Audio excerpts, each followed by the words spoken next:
This is what we're beginning with today on this side of the greenhouse, and I'm going to take you around and show you what it's going to look like by the end of the day. So going from this to this by the end of the day. And yes, we're going to go ahead and paint everything. We got to wait for this treated lumber to dry out a little bit before we paint it. Stick with me. I want to show you how to go from the other side to this side in this video. All right, to get started, on the bottom over there, I added another 2x4 to bring my siding up just a little bit to where it's not setting at ground level. What I'm using, this is a T111 product. That's a generic term for it. It's a Georgia Pacific product. I think it's called Plitanium.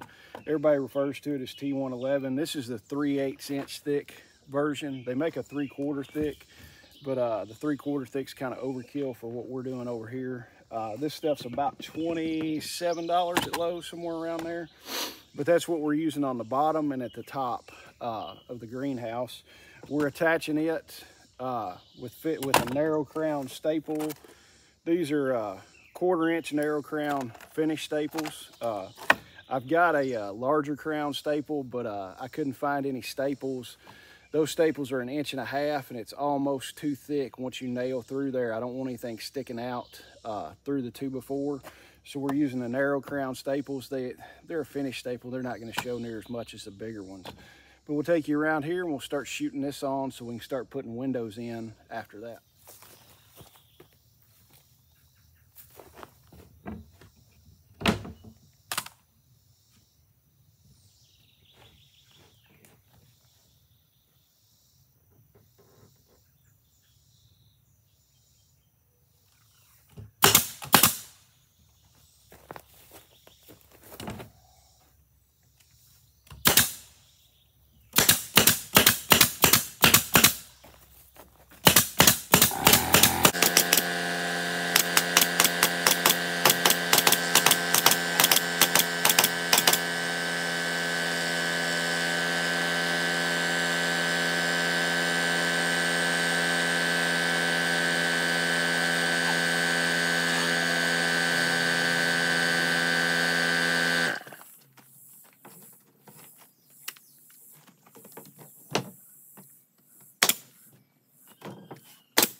All right, we've got all that piece in except for a cut piece. I've got the last piece. I'm gonna measure it, run down to the shop and cut it and bring it in.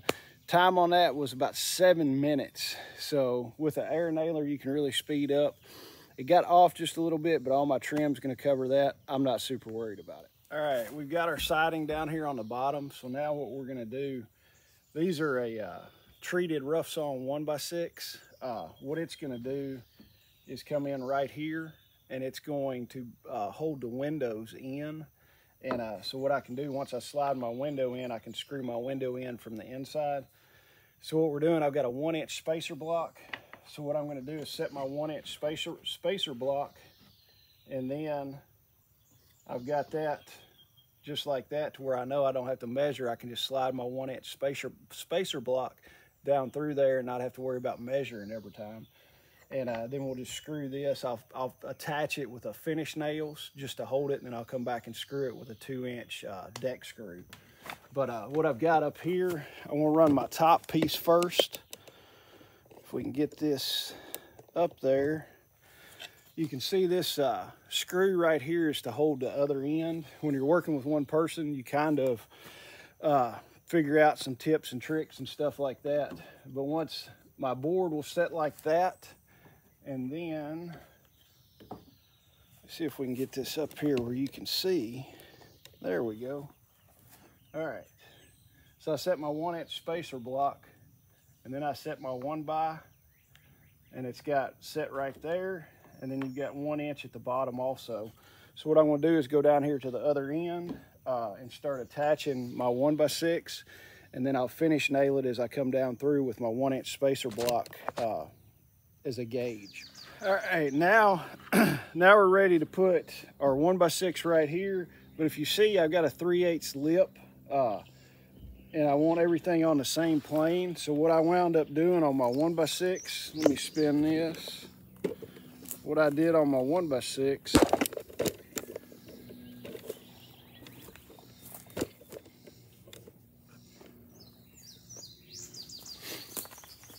I took my planer down at the shop, and I've cut 3/8 of an inch off right here, if you can see.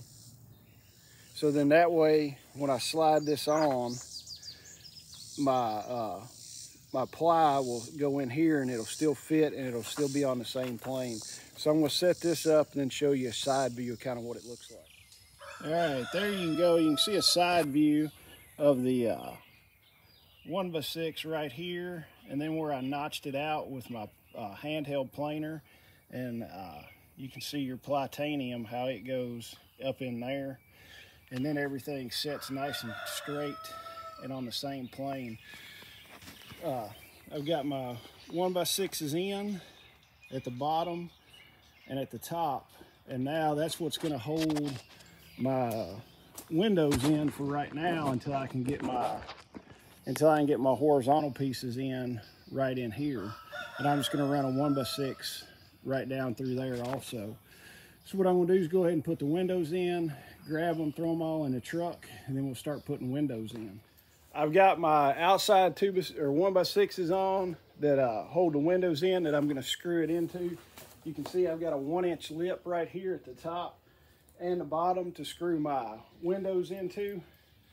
What I did on this, I set my horizontal purlins, and I used a Craig pocket hole jig. If you've never seen one of those and you do a lot of woodworking, those things are stinking awesome. Let me flip the compressor off.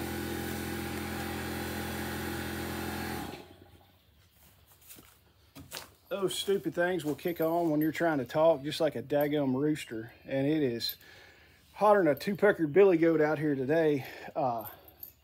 All right, so what we're gonna do, the windows are set. I gave just a little smidge of clearance where they'd be easy enough to get into, but still fit relatively tight.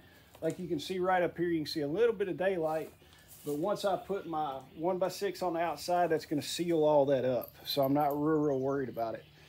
But I've pre-drilled my windows, and then all you do, I got 6 screws, pre-drilled everything, 6 screws to slide those in, and it's super simple. I've already put the top row in. Maybe took 25 minutes to put the top row in.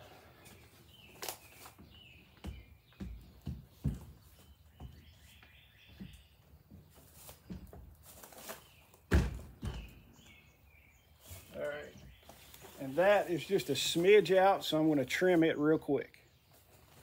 Okay, take two. I trimmed just a smidge off that where it would slide in there.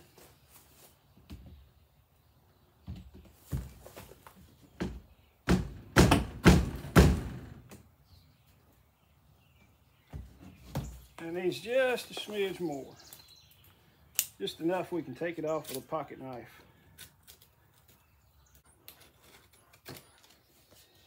And yes, I'm aware, don't cut towards yourself.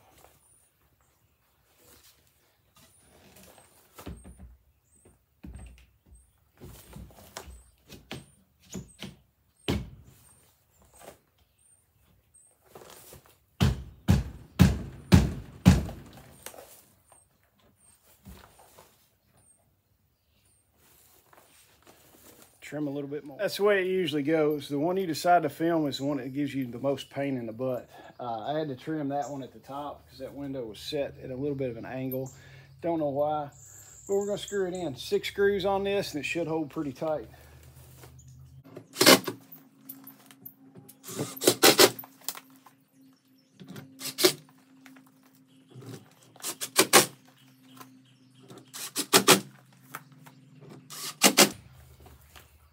There you go, that's what it looks like from the inside. We'll do a little bit of fit and finish, maybe caulk that a little bit before I put my finish coat on here. These windows are still just primed. I've not painted them with the finish coat yet. That's why it's a little bit different color. The primer wasn't exactly on the finish color on this, but I'm gonna go down through here and just keep on trucking with putting these windows in.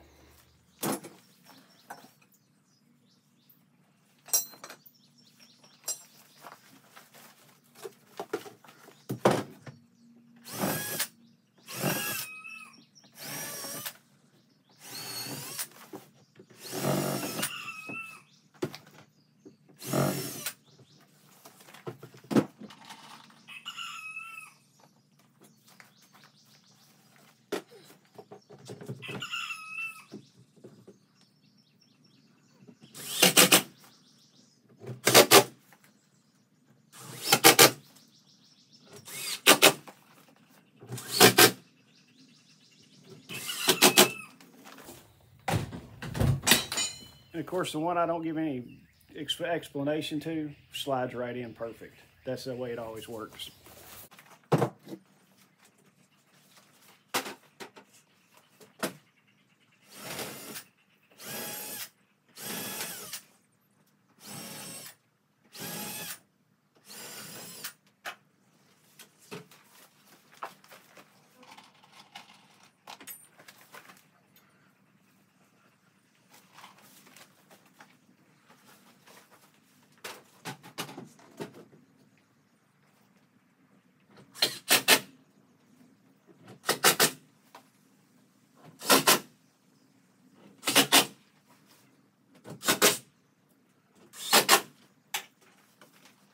All right, that side is done. We're at like 8 minutes, 30 seconds, something like that. So it really doesn't take that long if you got everything planned out and ready. Now, next step, I'm gonna start working on the back over there. Same process, I'll kind of show you a little bit here and there, but it's almost the exact same thing as the sides that we've done. All right, today, what we've accomplished, we've gotten this row of windows in, our Plitanium down at the bottom today. We got the back wall, all the windows in the back wall.